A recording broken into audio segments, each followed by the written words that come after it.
Hello दोस्तों, स्वागत है आप सभी का हमारे यूट्यूब चैनल में।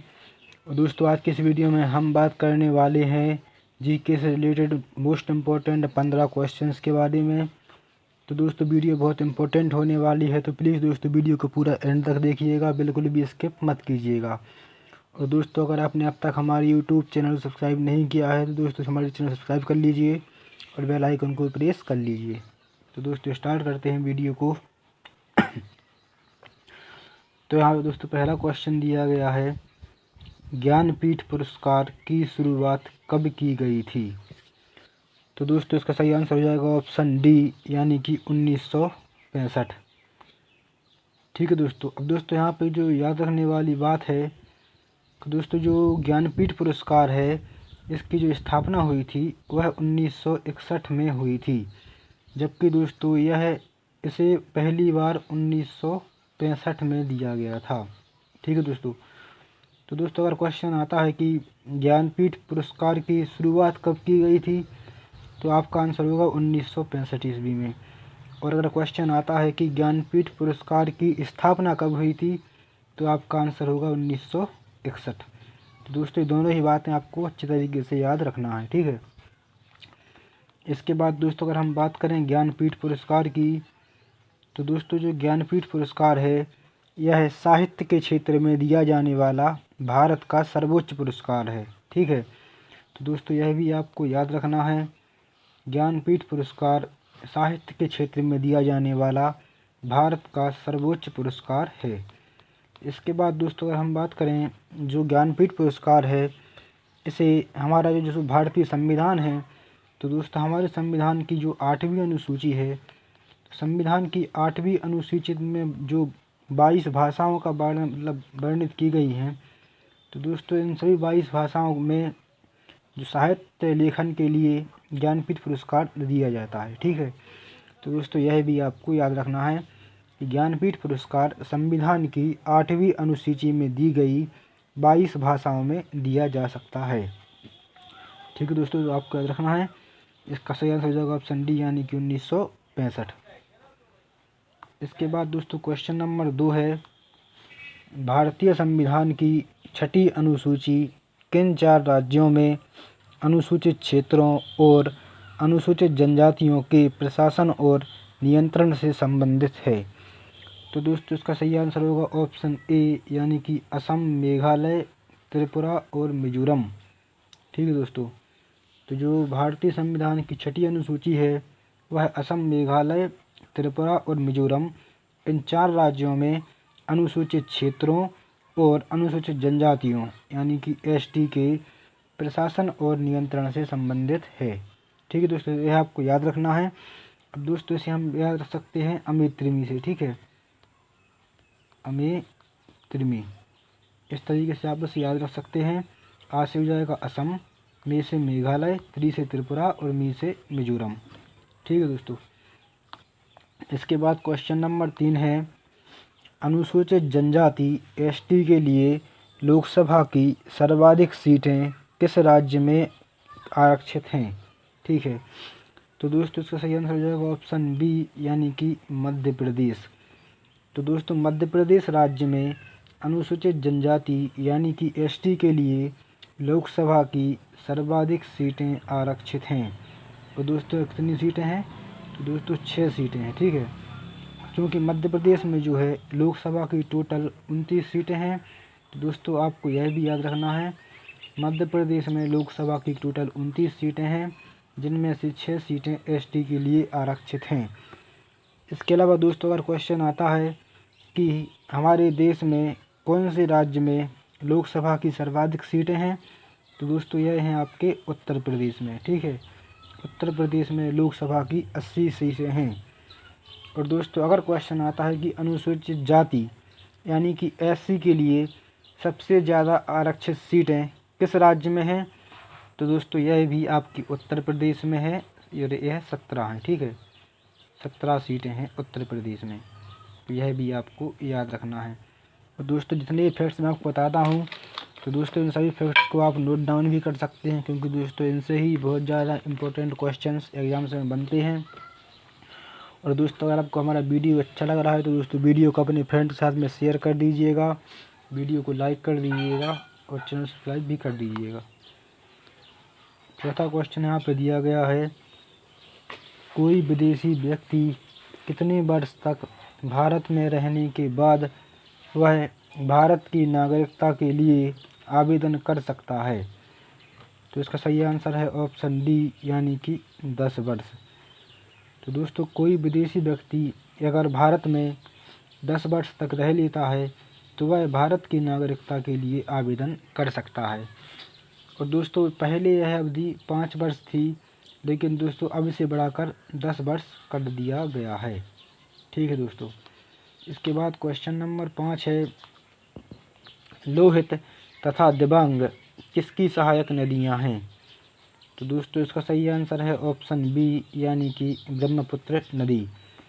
तो दोस्तों लोहित तथा दिबांग यह दोनों नदियां जो हैं यह असम तथा अरुणाचल प्रदेश में बहती हैं। तो यह भी आपको याद रखना है, ये दोनों नदियां असम तथा अरुणाचल प्रदेश में बहती हैं।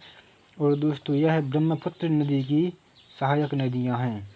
और दोस्तों बात करें ब्रह्मपुत्र नदी की, तो दोस्तों इसका जो उद्गम स्थल है वह मानसरोवर झील है। तो यह भी आपको याद रखना है, ब्रह्मपुत्र नदी का उद्गम स्थल क्या है? मानसरोवर झील। इसके बाद दोस्तों यहाँ से एक और क्वेश्चन बनता है, ब्रह्मपुत्र नदी को बांग्लादेश में किस नाम से जाना जाता है? तो दोस्तों इसको भी आपको याद रखना है, जो ब्रह्मपुत्र नदी है इसे बांग्लादेश में जमुना नदी के नाम से जाना जाता है। ठीक है। इसके बाद 6वां क्वेश्चन है, कोशिकाओं यानी कि सेल्स के समूह को क्या कहा जाता है? तो दोस्तों इसका सही आंसर है ऑप्शन ए, यानी कि ऊतक। दोस्तों कोशिकाओं के समूह को ऊतक कहा जाता है। अब दोस्तों यहाँ पे एक शब्द आया है कोशिका यानी कि सेल्स। तो दोस्तों कोशिका की जो खोज की थी वह की थी रॉबर्ट हुक ने। ठीक है। तो दोस्तों यह क्वेश्चन कई बार एग्जाम्स में आ चुका है, कोशिका की खोज किसने की थी? तो आपको याद रखना है, कोशिका की खोज रॉबर्ट हुक ने की थी और यह की थी इन्होंने 1665 ईस्वी में। ठीक है। तो सही बातें आपको याद रखना है। इसके बाद 7वां क्वेश्चन है, समुद्री मार्ग से संपूर्ण पृथ्वी का चक्कर लगाने वाला प्रथम व्यक्ति कौन था? तो इसका सही आंसर है ऑप्शन ए, यानी कि फर्दिनांद मैगलन। तो दोस्तों जो फर्दिनांद मैगलन थे यह समुद्री मार्ग से संपूर्ण पृथ्वी का चक्कर लगाने वाले विश्व के प्रथम व्यक्ति थे। और दोस्तों यह एक पुर्तगाली खोजकर्ता थे और दोस्तों इन्होंने ही प्रशांत महासागर का नामकरण भी किया था। ठीक है, इन्होंने ही प्रशांत महासागर का नामकरण किया था। तो यह भी आपको याद रखना है। और दोस्तों यह पुर्तगाली खोजकर्ता थे। और दोस्तों इन्होंने जो जब यह मतलब समुद्री मार्ग से पृथ्वी का चक्कर लगा रहे थे तो इन्होंने देखा कि जो प्रशांत महासागर है वह अन्य महासागरों की अपेक्षा में बहुत अधिक शांत है। और दोस्तों यही देखकर इन्होंने इसका नाम प्रशांत महासागर रख दिया। इसके बाद 8वां क्वेश्चन है, 2020 के पुलित्जर पुरस्कार से निम्न में से किसे सम्मानित किया गया है? दोस्तों यह किया गया है मुख्तार खान, चेन्नी आनंद और दार यासीन, यानी कि उपरोक्त सभी को। तो दोस्तों इन तीनों को 2020 के पुलित्जर पुरस्कार से सम्मानित किया गया है। अब दोस्तों जो पुलित्जर पुरस्कार है यह पुरस्कार पत्रकारिता के क्षेत्र में दिया जाता है। तो यह भी आपको याद रखना है, पुलित्जर पुरस्कार जो है यह पत्रकारिता के क्षेत्र में दिया जाता है। इसके बाद क्वेश्चन नंबर 9 है, बंगाल का प्रथम गवर्नर जनरल कौन था? तो इसका सही आंसर है ऑप्शन ए, यानी कि वारेन हेस्टिंग्स। तो दोस्तों यह बंगाल के प्रथम गवर्नर जनरल थे। और दोस्तों अगर एग्जाम में क्वेश्चन आता है कि बंगाल का प्रथम गवर्नर कौन था, तो दोस्तों अगर गवर्नर पूछा जाए तो आपको लगाना है रॉबर्ट क्लाइव। ठीक है दोस्तों। इसके बाद जो विलियम बेंटिंक हैं, तो दोस्तों यह भारत के प्रथम गवर्नर जनरल थे। ठीक है, तो यह आपको याद रखना है, भारत के प्रथम गवर्नर जनरल थे। इसके बाद दोस्तों लॉर्ड माउंटबेटन की बात करें अगर, तो दोस्तों जो लॉर्ड माउंटबेटन है यह स्वतंत्र भारत के प्रथम गवर्नर जनरल थे। ठीक है, तो यह चारों को ही आपको अच्छी तरीके से याद रखना है। इसके बाद 10वां क्वेश्चन है, जीवन का भौतिक आधार है। तो दोस्तों इसका सही आंसर है ऑप्शन डी, यानी कि जीव द्रव्य, यानी कि प्रोटोप्लाज्म। ठीक है, तो दोस्तों जो प्रोटोप्लाज्म है यानी कि जीव द्रव्य है, यह जीवन का भौतिक आधार है। इसके बाद 11वां क्वेश्चन है, द बंगाली अखबार की स्थापना 1879 में किस क्रांतिकारी ने की थी? तो दोस्तों यह की थी सुरेंद्र नाथ बनर्जी ने। और दोस्तों मोस्ट इम्पोर्टेंट क्वेश्चन है, 3-4 बार आ चुका है एग्जाम्स में, तो दोस्तों इसको आपको अच्छी तरीके से याद रखना है। इसके बाद 12वां क्वेश्चन है, दिल्ली में विधानसभा का गठन निम्न में से किस संशोधन के द्वारा हुआ था? तो यह हुआ था 70वें संविधान संशोधन द्वारा। इसके बाद दोस्तों 13वां क्वेश्चन है, नीति आयोग में टी का क्या अर्थ है? तो दोस्तों नीति आयोग जो है, इसमें जो टी है, तो दोस्तों टी का अर्थ यहाँ पे होता है ट्रांसफॉर्मिंग। तो दोस्तों यह आपको याद रखना है। और दोस्तों इसका जो फुल फॉर्म होता है नीति आयोग का, वह होता है national institution for transforming India. ठीक है, तो यह आपको याद रखना है, national institution for transforming India. इसके बाद दोस्तों अगर हम बात करें नीति आयोग की, तो दोस्तों 1 जनवरी 2015 को हमारे देश के जो वर्तमान में प्रधानमंत्री हैं नरेंद्र मोदी, तो दोस्तों 1 जनवरी 2015 को नरेंद्र मोदी ने इसकी स्थापना की थी। और दोस्तों योजना आयोग के स्थान पर नीति आयोग की स्थापना करी गई थी। और दोस्तों इसके जो अध्यक्ष होते हैं वह हमारे देश के जो प्राइम मिनिस्टर होते हैं, तो दोस्तों प्राइम मिनिस्टर ही नीति आयोग के अध्यक्ष होते हैं। और दोस्तों वर्तमान में नीति आयोग के अध्यक्ष नरेंद्र मोदी हैं। इसके अलावा दोस्तों अगर हम बात करें नीति आयोग के मुख्यालय के बारे में, तो दोस्तों नीति आयोग का जो मुख्यालय है यह न्यू दिल्ली में है, तो यह भी आपको याद रखना है। इसके बाद दोस्तों क्वेश्चन नंबर 14 है, जीव विज्ञान का पिता या जनक किसे कहा जाता है? तो यह कहा जाता है अरस्तू को। ठीक है, तो दोस्तों यह आपको अच्छे तरीके से याद रखना है, जीव विज्ञान का पिता अरस्तू को कहा जाता है। इसके बाद 15वां क्वेश्चन है, विश्व स्वास्थ्य संगठन का गठन कब किया गया था? तो दोस्तों यह किया गया था 7 अप्रैल 1948 को। दोस्तों आपको यह याद रखना है। और दोस्तों चूँकि 7 अप्रैल 1948 को विश्व स्वास्थ्य संगठन का गठन किया गया था, इसलिए 7 अप्रैल को प्रत्येक वर्ष विश्व स्वास्थ्य दिवस के रूप में मनाया जाता है। ठीक है दोस्तों, इसके बाद दोस्तों अगर हम बात करें विश्व स्वास्थ्य संगठन की, तो दोस्तों इसका मतलब होता है WHO।